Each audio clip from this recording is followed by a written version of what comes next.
Welcome everybody to the third episode of Beccaro and Hook. We're so glad to have you here. Please follow us on Rumble at Beccaro and Hook, and you can do the same at YouTube, Beccaro and Hook. Once again, we're excited to be with you. We have a phenomenal guest coming up in Brigadier General Blaine Holt, who will talk to us about all things international affairs and a little bit more than that.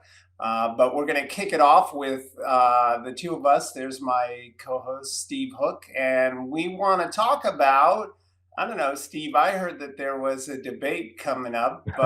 Do you think it matters in this election? Well, you know what? I think it matters to Kamala Harris a hell of a lot more than it matters to Trump. Yeah, I think it matters. I mean, in the normal course of events, it probably would just be another debate. But here we have a woman and a campaign that has decided to go, basement 2.0 strategy. Nobody wants to really hear Kamala cackle, certainly not anybody on her team. Nobody wants to hear the long-winded answers of nothingness. I think they very wisely kept Kamala Harris hidden. The question is, will the strategy work? Some would make the argument that it worked in 2020, but again, and we kind of touched on this last week, Tom, in 2020, we were in the height of a pandemic. So you could make an excuse for the old guy not getting out. That excuse doesn't exist. So in Tuesday night, by God, we're gonna know all about this, aren't we? It's going to be interesting. What do you think? I mean, how important is this debate for both candidates? Well, I think I agree with you that this is all about Kamala Harris.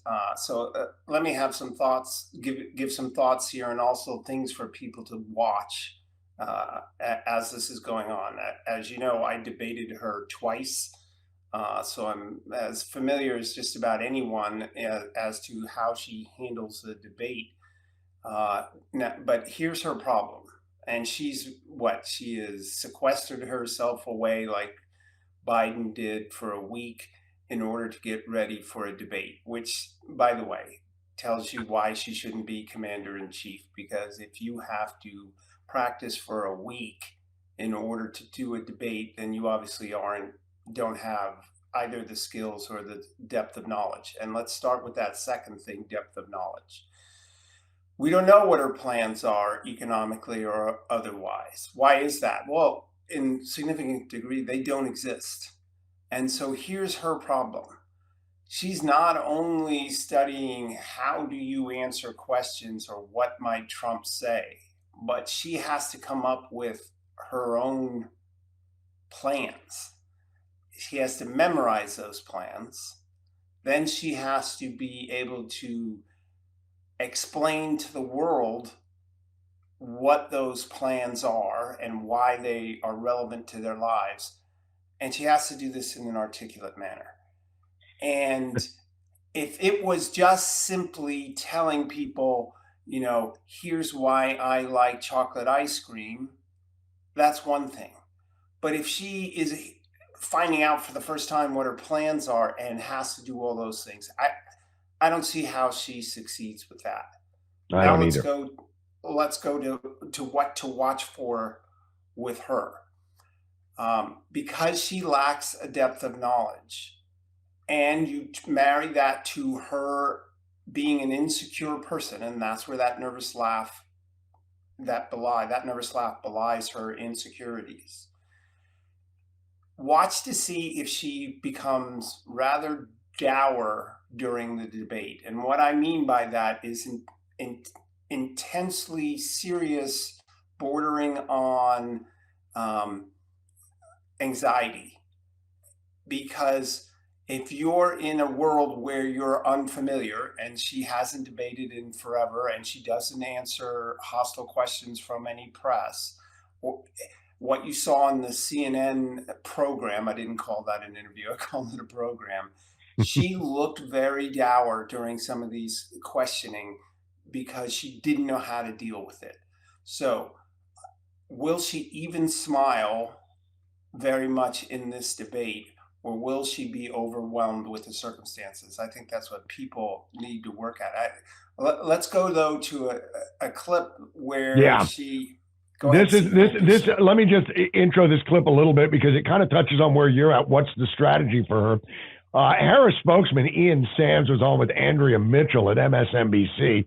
And you'll recall, Tom, that one of the problems that they were having, one of the sticking points was they wanted, the Harris team wanted the microphones to remain on during crosstalk, and so if Trump is talking, she wanted her mic on. When she's talking, she wanted Trump's mic on.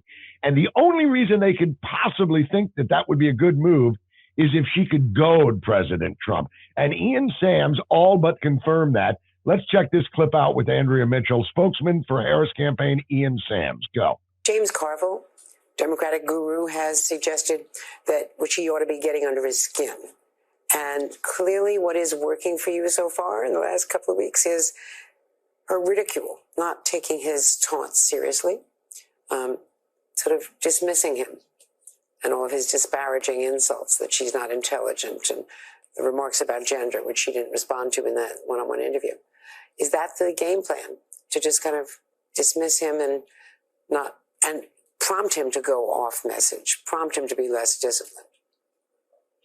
Well, I think what's really challenging and unfortunate about this debate format is that it limits the vice president's ability to prosecute the political case against President Trump. People remember so clearly in the Senate when she would have Trump officials or judicial nominees in front of the Judiciary Committee, the way she's able to incisively question someone to try to draw out the truth and really put facts on the table. Unfortunately, because of the insistence by Trump's campaign to have the microphones muted, up to what we believe was threatening to pull out of the debate, we thought the debate was more important to have so the American people can see the choice.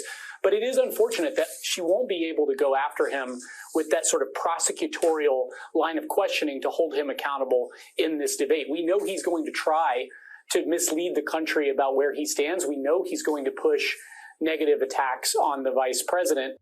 Oh, my gosh. I mean, it's just, Tom, when I hear that, it kind of harkens back to what you just said. She doesn't know what she's doing. She has no domestic policy. Her foreign policy, we'll talk about this with the general, but I'll be damned if I know what it is. And so Ian Sams is saying she's got to goad him. And Andrea Mitchell, of course, carrying the water is just so typical, though. What do you think? That guy's just a liar. I mean, the idea that they think that she's going to stand up there and what they wanted was a format where she could ask Trump the questions.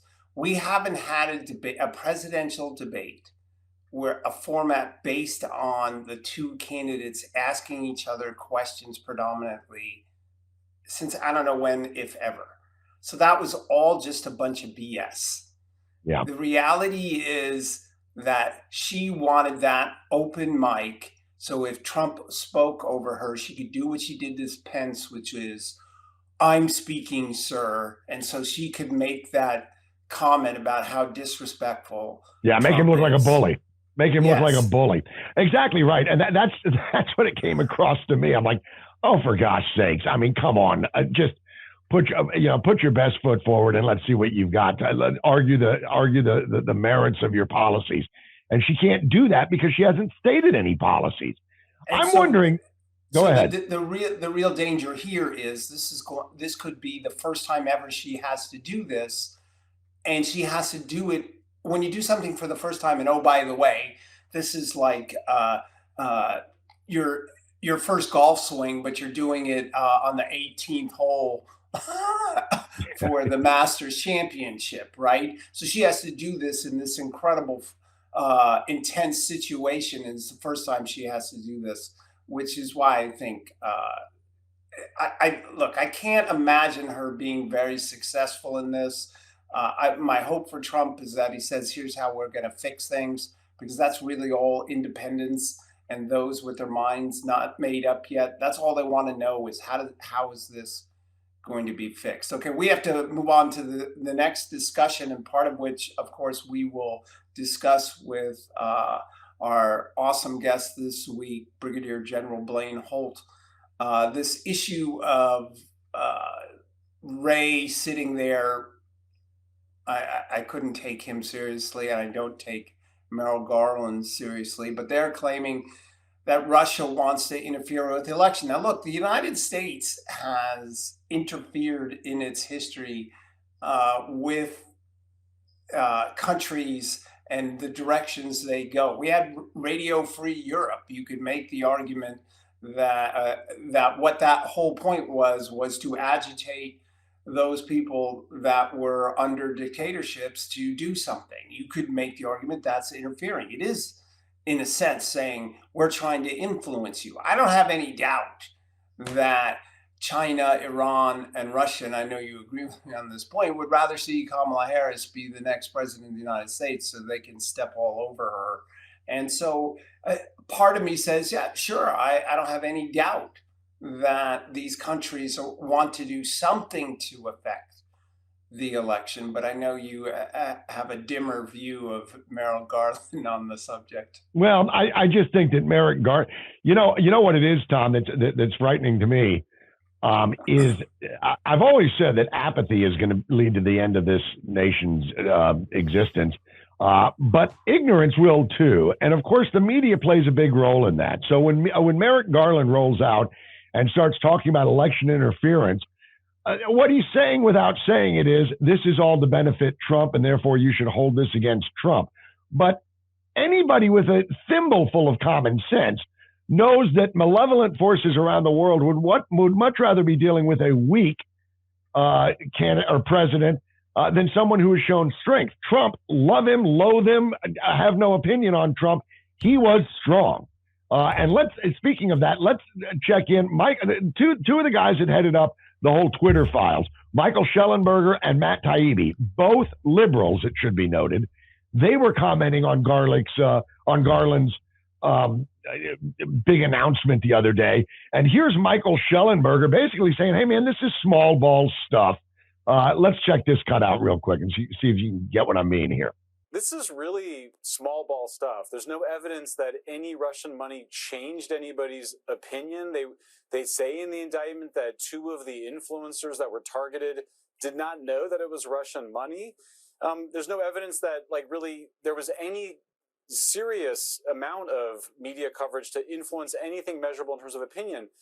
All that being said, I mean, the main issue here is that we have this record of the Department of Justice running Russian disinformation hoaxes twice, not once. The first time claiming that the Russians favored Trump when we now know that they favored Clinton. And then the second time, the Hunter Biden laptop, where we now know that the FBI ran a disinformation effort to make people think that it was about the Russians. So nobody should trust blindly the Department of Justice when it says anything about Russia. No, I couldn't agree with him more. Yeah, that's the problem.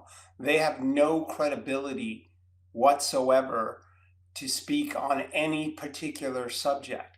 Not only did they put this whole nation through Russia, and particularly Trump, but they still are. They also are practicing censorship or pushing that, and so they just, and the whole lawfare existence since then, such that no one can sit there and say, well, they're just being a honest broker in these particular discussions. And also, if you saw the level of that they're discussing these things going on. Now, look, again, I don't have any doubt that Russia, China, and Iran, look, Iran is trying to influence the United States right now by giving money towards these campus protests, right? So is China. So they are in trying to influence American politics. But I agree with you that really what they're doing is what's unsaid to them is, oh, here we are again, back to Russia, and this all has to, of course, because of Trump. With Trump. So in our next segment, folks, we're gonna talk to our amazing guest, General Blaine Holt, Brigadier General Blaine Holt, on this subject and others. In the meantime, please again go to YouTube and follow us on Beccaro and Hook, or you can do the same on Rumble, and we will be right back.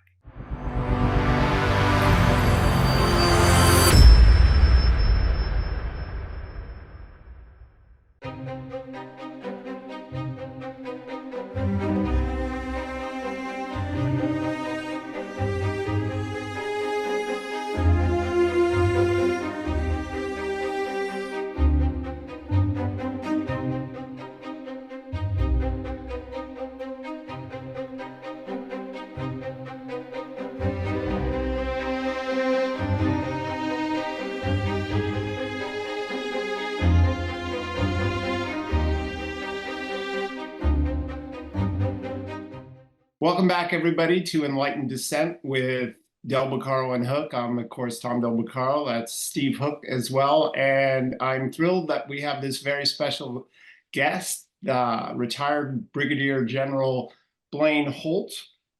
He has an amazing resume. More importantly, though, I've listened to him over the years, or perhaps not more importantly. He's very thoughtful on the subjects that are confronting the world, certainly the United States, but definitely the world. He is the former Brigadier General at the United States Air Force, former military fellow at the Council of Foreign Relations, and a general officer at NATO in his career. General, thanks so much for joining us today. Oh, it's great to be with you, and I appreciate you pulling me in on the launch of this great podcast. It's going to be awesome. Thank you.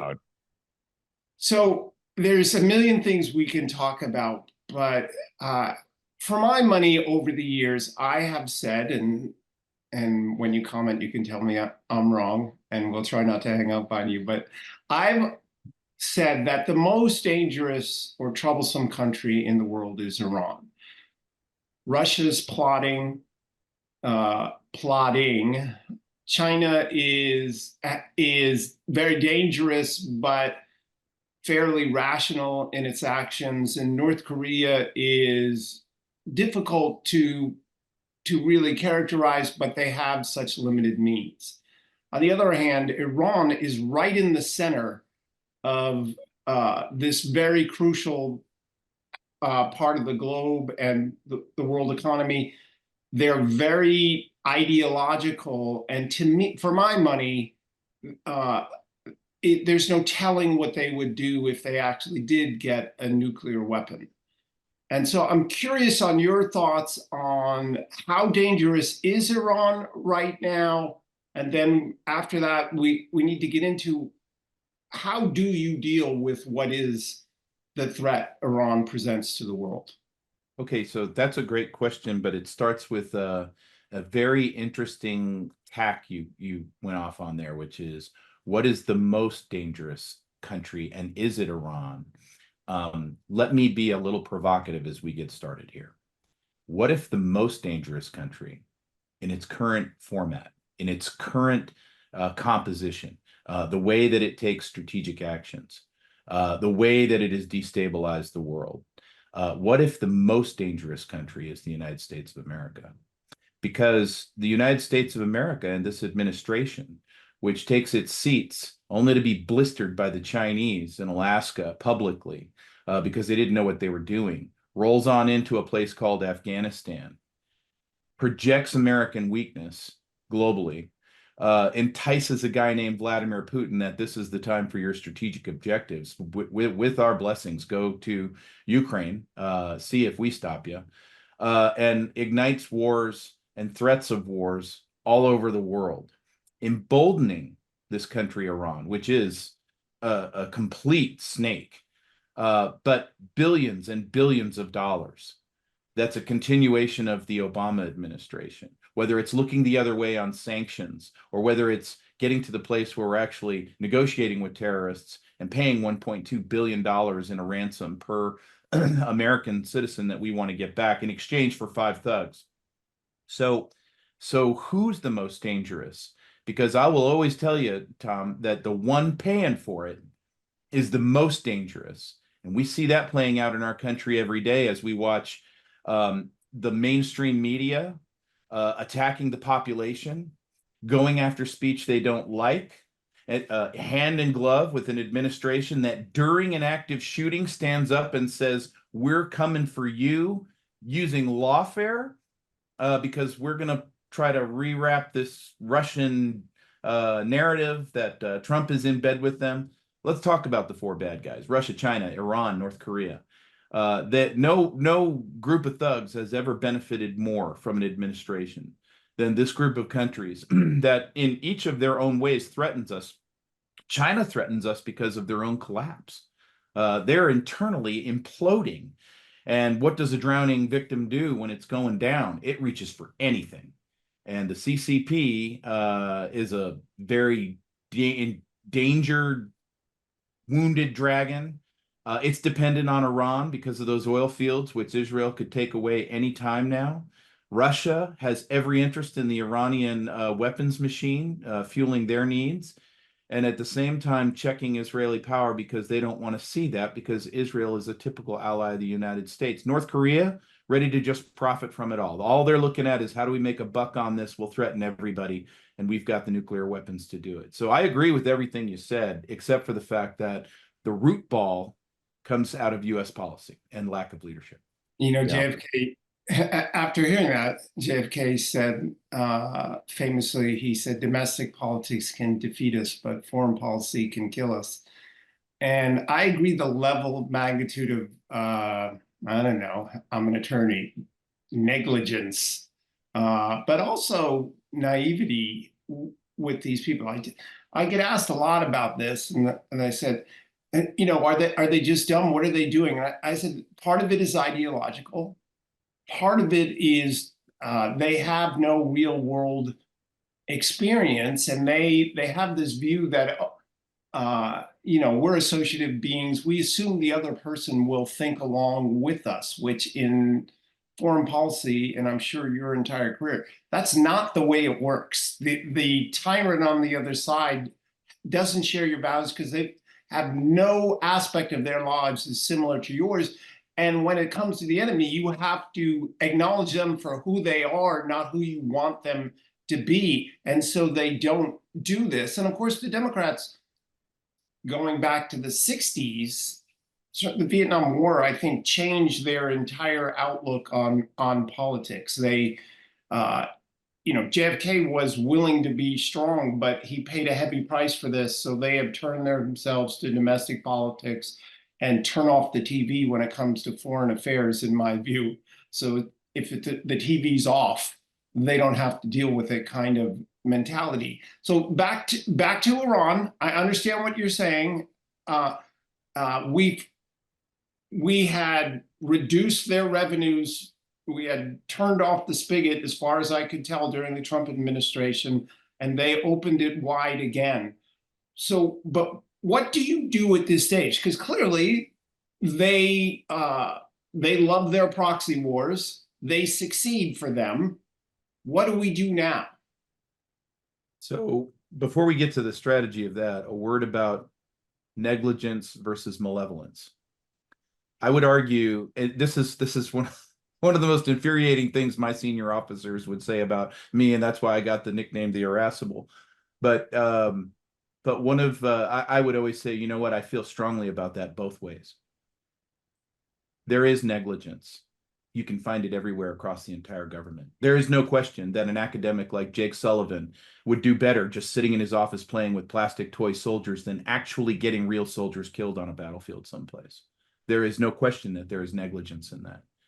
But what I would tell you is that is engineered negligence, that people, by virtue of their weak character, their insufficient qualifications, were selected to be in jobs so that they could exhibit the negligence that was desired out of a malevolent body. And Wow. that is institutions, that is this troika of K Street, the Congress, and the mainstream media working together. Some will call it the deep state. I could care less what you call it. It really just doesn't matter. It's in the ether. It's there. It's very easily trackable. And what we get out of this engineered negligence is policies or ineffective folks on the world stage. Look at what Jake Sullivan just did with, and I could pick on any of them, but he just went to China, so we'll pick on him first. He thought he'd actually get somewhere going to China, hat in hand, and telling the Chinese, you're going to stop playing kissy face with the Russians and you're going to start playing ball with us. And Wang Yi, who is looking at him, who the heck do you think you are? We own you. Now, that's a controversial statement, but not if you're James Comer and you're digging up all kinds of evidence every day to find out, oh yeah, they know they really do own them. So now let's get to the strategy in Iran. What do? Well, first off, you close the daylight with your number one ally who could take care of this for you, called Israel. You don't let the mainstream media machine and the propaganda war and all of these manufactured protests in the United States, and yes, they're paid for, and no, those students don't go to Columbia and Yale and Harvard and all those places. We got to be sober about the truth. We have to just sit there and go, oh, I don't know if I should say that because that could get me in trouble. I could care less. If what has to happen to America, how much more peril does America have to be in before the truth is okay?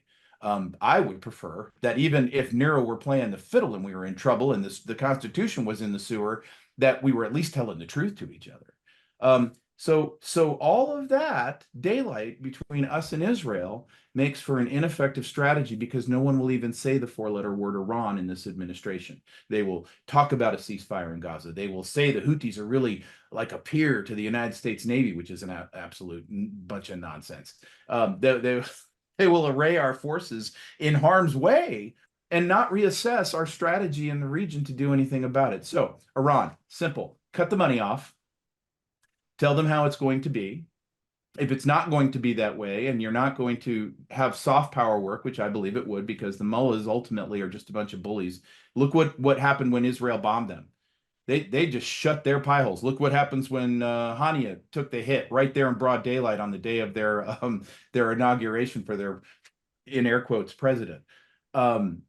They've piped down. They're trying to figure out what their response is going to be so that they don't put Donald Trump back in the White House, and yet they want death to Israel still, but a little death right now, maybe big death later on. So Wow. So holding the line with our ally would actually get our hostages back, what we can get back from them, would secure stability back in the Middle East. The Arabs would be cheering us on. We'd find we'd get a better deal from Saudi on oil, which we shouldn't need, but we do right now. And we would start to then put the mullahs back in the box. We would encourage the population of Iran to do something about this snake all by themselves. And by the way, they want to. Yeah. General, hey, welcome to the podcast. We certainly do appreciate your presence here today. You said a couple of things there that kind of my brain immediately started getting a little bit itchy there. You mentioned oil. That was one of the first things that the Obama administration, strike that. Well, that was a Freudian slip if ever there was one. That was one of the first things that the Biden administration did was they immediately granted Iran, they lifted all the sanctions, as you mentioned. They shut down domestic fossil fuel production here in the States. And they basically handed piles of cash without even getting one hostage back to the mullahs. And I agree with you. I don't think this is simply negligence. This is starting to feel very malevolent. We can take this action in these kinds of strategies, for lack of a better word, back to the Obama administration with the 10 p.m. tarmac, unmarked plane landing on in Tehran with pallets full of cash. I mean, this is and I think Tom brings up a great point when he says we got to deal with these people for who they really are, not who we want them to be. But I got to think, General, that somewhere in the back of the office there, and I don't know who it is, maybe it's Valerie Jarrett, maybe it's Susan Rice, God knows who the cabal that's running things right now, but somebody seems to be sidling up with Iran. And the media is just duly walking in lockstep with this story. And Iran's not afraid of us, but they're damn sure afraid of Israel right about now, aren't they? Yeah, they really are. And it's not just one person. You look at the Obama administration, very sympathetic across the board. This eventually leads to little chinks in the armor showing, like the now forced indictment and now investigation of Robert O'Malley for treason. You've got so many other agents that are in and around the Oval Office complex that definitely have ties to Iran. They definitely are associated with Iran. And moreover, these are people who have all had to take they couldn't get their government job unless they raised their hand and took an oath to the Constitution. So if that is going to be so thin and of such little value, and we're not going to prosecute on these things, then we're going to get more of it.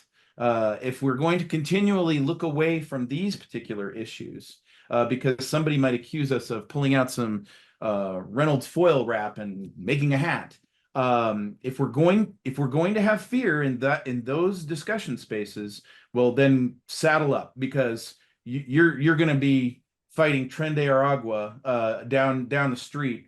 And although those things seem wildly disassociated, they're absolutely not. Well, they're very linked. You mentioned the Troika.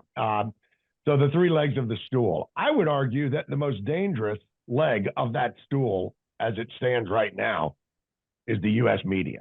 Yes. I have never in my life seen the media. So it's not just that they're carrying the water. I mean, they are the official propaganda mill of the DNC right now. And I would argue that the Marxist socialist wing of the DNC, which seems to be the bigger wing these days. How dangerous do you think the media is? And as a quick follow-up, I'll just add this now. How close are we to World War III because of all of this? But comment on the media and then what you think about a possible global implications regarding a war. Yeah, no, it's you've got the cocktail exactly right. The media will tell you what you're going to get to think. Moreover, on the DOJ side, they're going and wiping out dissent. So this thing where Tenet Media is now accused of being in cahoots with Russia, and now we've got Tim Pool, Benny Johnson, and Dave Rubin in trouble on their shows here this close to the election, meaning this is a very unholy alliance. And if you don't like the election results, they have a label for you. It's called the big lie. What that does, though, is if you're not allowed to have dissent and speak out and feel that you're safe in doing so, Americans will quiet down. And when they quiet down, that's what they exactly want. But you'll then get the things you don't want. And you'll live in a world that's extremely dangerous because nobody can challenge the policy of those folks like Blinken who like to play with the little soldiers, or Kirby who likes to tell us sweet nothings that start with once upon a time and end with happily ever after. So are we in fact sleepwalking into World War III? Absolutely we are. Because our weakness projected on the world stage, our destruction of our own economy, our ignorance to our own resources, all laid bare at the altar of the cult of climate change for the globalists, that is what is getting us into this position, because the wolves are still the wolves. Putin is not a nice guy. Xi Jinping would love to get out of his problems domestically by creating international ones. Kim Jong-un's ready to make bank off of any of it and take South Korea if he could. Iran wants to be the regional hegemon, and all it has to do after it gets done with Israel is make Turkey behave itself. So the cocktail is we've never been closer to World War III than we are right now. We've never been closer to a nuclear exchange. Any model I've ever seen in my military career, even a tactical nuke, even a tiny one, thrown at somebody in anger, like, I don't know, a Ukraine-Belarusian scenario, it always models out to use them if you got them or you lose them. And it gets to the big global spaces. And so we are absolutely playing with fire. And so you mentioned Ukraine. Where's the end game there? And what's in the best interest of the United States in your view? So the best interest of the United States were to not have a war and deter the whole thing. Too late, train left the station. So what we have to do now is, again, it gets back to honesty with ourselves. If we're going to keep lying to ourselves, we're not going to get Ukraine right. Ukraine is a colossal tragedy on the order of we're going to find out that over 1 million people have died in this war. We're going to find out that 1/3 of Ukraine's population will never, ever return ever again. We're going to find out that they have a lost generation and future Ukrainians may not even exist. We're going to find out about a $1.5 trillion of infrastructure that are gone. And Russia, and we've thrown weapons and money at this thing. We've never thrown diplomacy at it. We've never thrown a strategy at it. And that's where the problem therein lies. You can bring in every wonder weapon, and they've done this incrementally like McNamara did in Vietnam during the MACV days. You can bring in every wonder weapon you want incrementally, but if you don't use them together with competent military capability and knowledge and training, you won't get anywhere. But let's get back to the rocket scientists of the Oval Office. Sullivan, Blinken, Newland, neocons, never saw a war they didn't love, but they love war so much they want to control it. And they bypassed this thing called the five-sided Wonder Palace, Fort Fumble over there on the Potomac, where all the military knowledge and planning capability lies. So every time they get advice, they're like, we know better than you. We're now going to give them ATACMS. It's like, yeah, but if ATACMS is not with the helicopters and the jets and all this other stuff, it won't work. So they've created World War I with the threat of a nuclear weapon because they're poking a nuclear bear.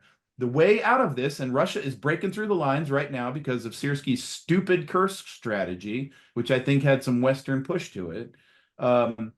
They're going to be on their way to Kiev soon. They're going to be on their way to Odessa soon. Putin just told Kiev, we're not going to negotiate with you anymore, especially after the curse thing. Okay, well, now we've got to figure out how to off-ramp this, because as long as we can stay away from the nuclear genie, then we understand that the Russians, the Americans, the Ukrainians, and the Europeans, we're going to still occupy this planet hundreds of years from now.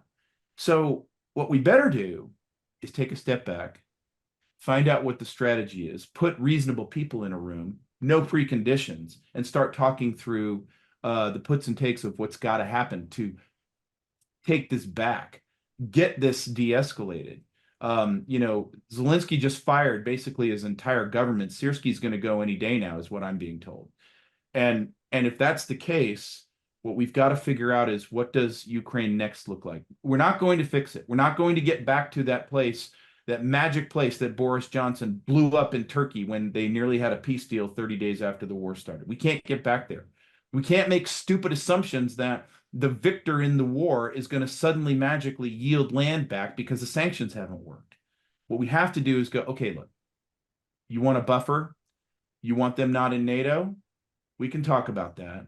But we have to talk about some of your belligerence on the world stage. And by the way, we still have leverage because we've got soft power all over the world that could muck up Russian plans. That's where the elements of strategy should go, in my view.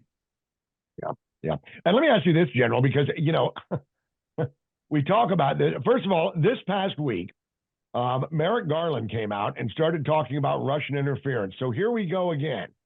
Of course, the big baddie here, as far as the media is concerned, and as far as Garland is concerned and DOJ, it's not necessarily Putin, it's Trump. Trump is the big baddie here. And that's what this is being drummed up again, all over again. But to my recollection, in 4 years of the Trump administration, Putin basically colored within the lines. He didn't do any of this crap. We lost Crimea. What happened in 2014 under the Obama administration was an absolute disgrace. And now here we go again. And what is the media doing? And Merrick Garland and the DOJ, they're painting a false narrative. I don't know that it's going to carry any water, but I mean, I just point that out. But don't you think that Trump would come in and call Vladimir Putin on the phone and say, listen, buddy, we're going to bankrupt you and every single one of your oligarchs in that country if you don't ship up and shape the hell out. What is your take on all of that? I'm writing about this right now. I'm going to get it out on Newsmax this week. But now I'm going to say something that's going to shock you. I agree with Merrick Garland. I'm right there with him. He's absolutely correct. The Russians, the Chinese, and the Iranians are engaging in election interference. It's very clear to me that there is a foreign threat against our republic and its democracy and voting systems. So I join Merrick Garland in this. And what I would say is, since we have this threat that Merrick Garland himself says exists, we as a nation should set aside our blue versus red, our Democrat versus GOP, and acknowledge that our very voting systems are under attack. Our election, the fabric of the integrity of the election, could be called into question because of these foreign powers coming at us. So we know how to take care of this and defend ourselves. Paper ballots, one-day voting, local precinct counting. Merrick, I'm with you. We will do that, and we will protect ourselves while you go root out the evildoers and find out who really did what to whom and how. Thank you, Elliot Ness. Go after it. We'll go ahead and secure our homeland with the paper ballots, and we'll be just fine. But obviously, Blaine, you just gave a two-part scenario, and the second part's not going to happen because they're not willing to secure the system. This entire voter integrity thing is you can drive a truck through so much of it. Meanwhile, 70 countries around the world require voter ID. A country as large as Argentina is able to count the vote within 24 hours instead of 24 days. You can't buy Sudafed without an ID here. Yeah, right. And you can't. So we're not going to get that that second part. We're coming to the end of our time with you, but I have always said that nuclear weapons, as dangerous as they are, will not always be the most dangerous weapon in time, right? Mm-hmm. In my book, The Lessons of the American Civilization, I talk about the fact that throughout the centuries, displayed by William the Conqueror so well, the plundering, what he would do is if he wanted a particular area, he fought them to the death, and then he secured it, put up a castle, and controlled that area. If he didn't want to control an area, he burned it to the ground so that the people would leave the area and it wouldn't risk him. Sherman did basically the same thing when he plundered and destroyed the South's capacity to recover, to subdue them. And what I point out in the book, to me, is the obvious, and it's not, I'm not saying I'm brilliant in saying this, but the future of plundering can be from a computer terminal with regard to things like our grid and other aspects. Jerome Powell, who I am no fan of, and there wasn't a lot of press about this, said that the biggest danger to America was the security of the banking system on the internet. So say anything you want about those things, literally, because that concerns me, that we are democracies, republics react, they don't plan sufficiently. So where are you on all this cyber threat, and what do you think we should be doing? So what you're getting at is 5th gen warfare or 5D warfare, hybrid warfare. It's far more dangerous than nuclear weapons, and we can make ourselves without a country very, very quickly in that realm. But go back to 1999, the 2 Chinese colonels that wrote the vaunted book called Unrestricted Warfare.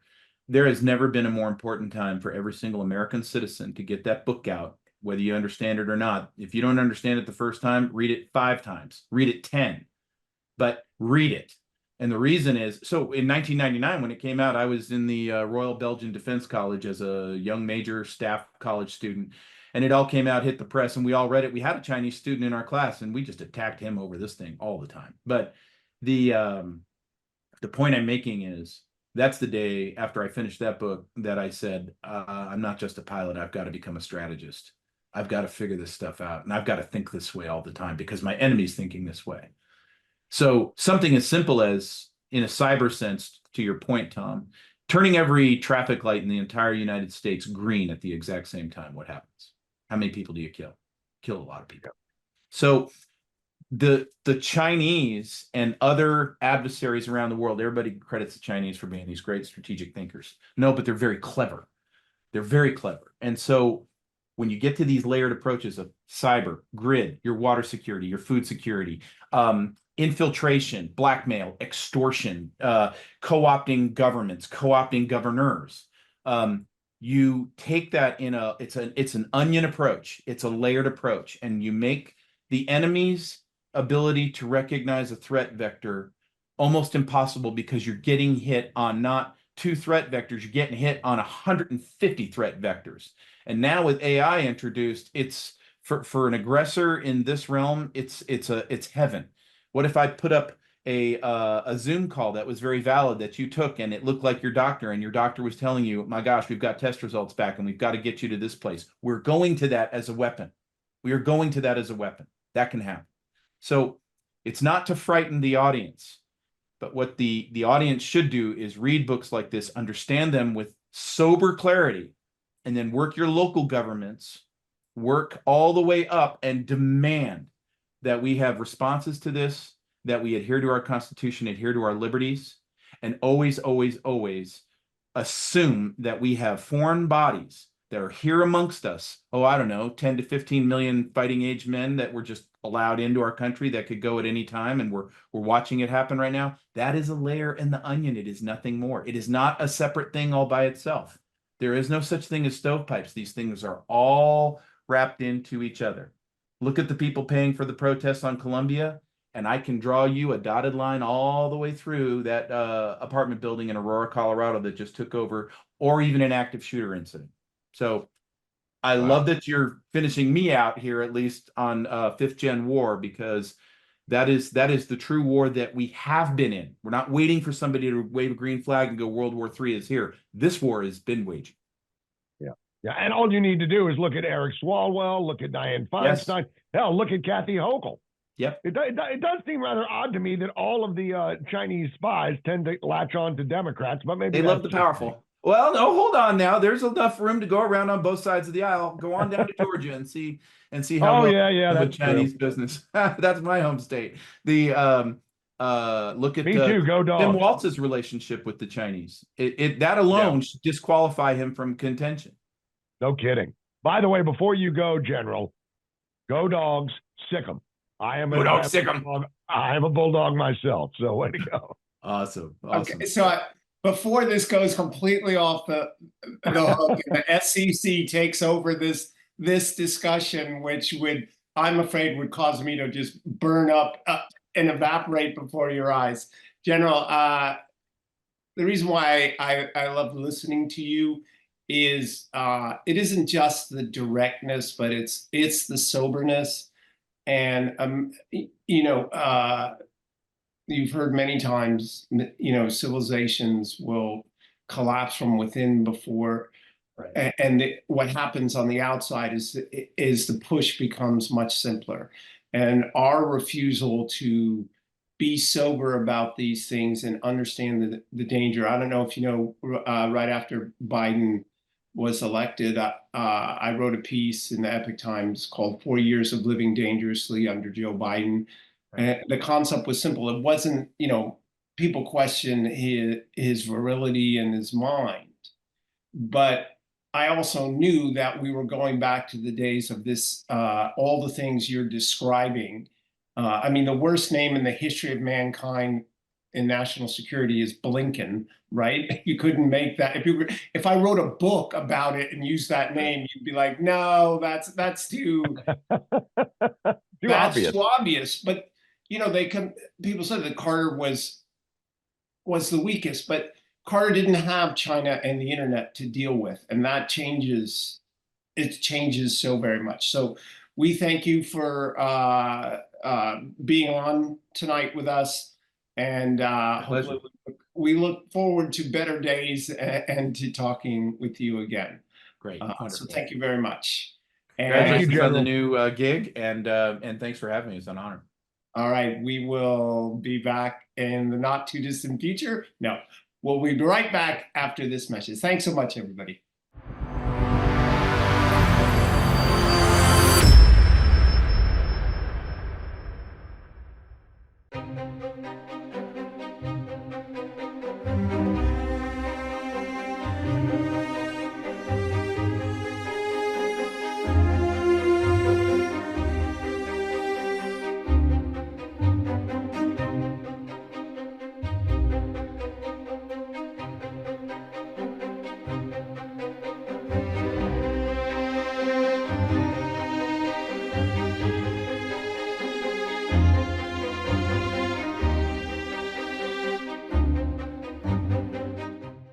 Okay, welcome back to Del Beccaro and Hook, Enlightened Dissent. It's good to have you with us today for our big third broadcast. Of course, we just spoke with General Blaine Holt. He was wonderful, Tom. What a great guest, albeit it was a little bit scary. And we've talked about the Russian interference. I want to talk to you about, I want to kind of pick your brain on what's going on. A couple of subjects. First of all, we saw what Hunter Biden's team did. I remember, hell, it was only a few months ago. Everybody was saying Abby Lowell is a genius. Well, now it looks like Abby Lowell trying to play the guilty but not really guilty charge. That got laughed out of court, took everybody by surprise. And then Hunter comes back and pleads guilty to 9 counts, knowing damn good and well that Daddy is absolutely going to go back on his word and pardon him. What do you think? First of all, what do you think about the Hunter Biden fiasco with the court the other day? Yeah, and again, viewers, please follow us on Rumble and YouTube at Del Beccaro and Hook. Look, I've been an attorney for 35 years. There's nothing special about Abby Lowell except for how much he's able to bill people. He was lying to Americans repeatedly, telling us how this case is, there's no merit to this case, or this is just a persecution, blah, blah, blah, blah, blah, blah, nonstop. I just, to me, I can't stand lawyers, many lawyers, because of their willingness to deceive and then walk away saying, well, we're just advocating. No, you're deceiving. And that's why people have such a dim view of my profession. Look, there's only one reason they did this. Not only were they 100% guilty, I guess two reasons, but they knew a month of terrible disclosures about what the Bidens were doing would hurt the Democrats in the campaign. And then you saw the very, after that, the pictures of Hunter Biden yucking it up and having a good time because he's going to be pardoned. The chances of him not being pardoned are exactly the same as me pitching in the World Series. And we both want those things. He wants to be pardoned and I want to pitch in the World Series. But he is going to be pardoned and I'm not. So there's the reality of this situation. It just disgusts me. It shows you the two-tiered system that we have, what he's gotten away with all along, the fact that they allowed the statute of limitations on the more serious income tax violations just to go on. It's disgusting. So this was purely a political move. They knew that the jig was up. He was guilty, and now they're going to sentence him in December. And in between now and the election, and then he will get pardoned. Yeah, and I'll tell you something right now. My first thought on this when I saw this guilty plea was that exact thing was, well, this sets up a very nepotistic pardon from Daddy. But beyond that, I wouldn't be at all surprised. In fact, I would almost bet my savings on it that this was the bullet that Pelosi and company held to Joe Biden's head. They said, you either step down and allow Kamala Harris, or we're going to let this thing go to trial. And all these details about international grift from not only Joe Biden, Hunter Biden, obviously, Ashley Biden, Jill, Dr. Jill. Let's talk about James Biden. I wouldn't be at all surprised if Pelosi said, Mr. President, this is what we've got on you, and we will not hesitate to let it go public if you refuse to step down. What do you think? Well, I certainly agree that they pushed him out with the threat of the 25th Amendment, and that they wouldn't make an effort to shield him going forward. Oh, wait, I'm sorry, I messed up. What did that idiot George say? Oh, that's right. He said that Biden was like George Washington, and he did this out of the goodness of his heart. Yeah, George Clooney. Yeah, different. Yes. Yeah. If ever you needed a demonstration of the absolute ignorance of history in the American culture, Exhibit 1 becomes George Clooney comparing anyone to George Washington, let alone Biden for being forced out. By the way, folks, please do buy my book, The Lessons of the American Civilization, which when I picked this cover, I had no idea that in front of a light it would white out. So I made a complete mistake. But go ahead and get this. It's a good book. Speaking of lawfare, Judge Merchan decides, folks, that he's going to hold off on sentencing until after the election. So again, I've been a lawyer for 35 years. What do I think of this? I'll tell you what I think of it. I don't trust Judge Merchan to do anything. I want people to understand just the total magnitude of corruption of this particular guy.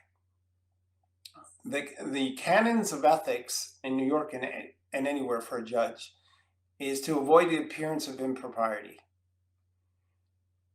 Here's a guy who says he doesn't have a conflict of interest, but he issued an order that affected his daughter in a case that isn't about his daughter.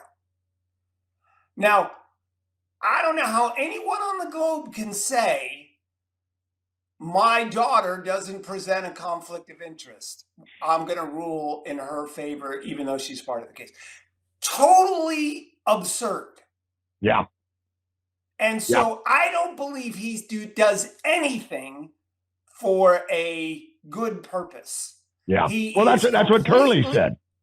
Completely political, and they knew if they sentenced him in the middle of this election that he would jump up in the polls. That's what it's about. I know you have a dark view, though, of what might happen afterwards.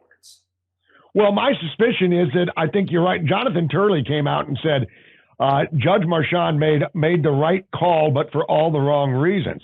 And I agree. I think it was political fodder to drag this thing out through the campaign season and through the election.